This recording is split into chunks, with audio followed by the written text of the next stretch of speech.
Now that you have a stoma, let's put together your going out bag. These are all the supplies I carry in my bag. I use a hanging travel accessories bag. So starting with the top pocket, I keep a stoma measuring template, a marking pen, and bandage scissors. Amazon actually sells the 3 inches bandage scissors that are TSA compliant. In the next larger pocket, I keep disposable waste bags.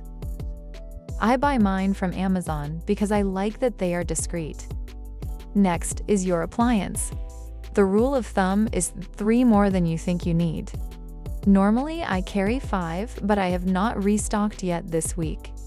And the last thing I keep in this pocket are my wafers.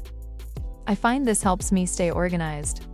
Now, the next large pocket is where I keep skin barrier spray, medical adhesive spray.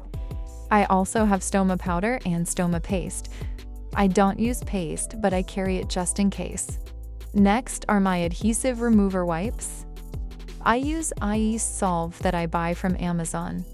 My insurance partners with Hollister, and I don't care for their adhesive remover wipes. I carry a decent amount because I use lots of them. And the last item I carry in this pocket is my skin barrier wipes.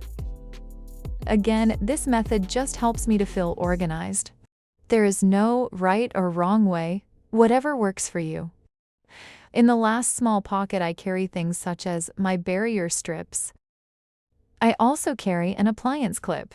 And most importantly, I keep the contact information of my stoma nurse. After folding the top and bottom pockets in, I tuck my pack of water wipes right in the middle. Once it is all zipped up, I'm ready for any unplanned emergency.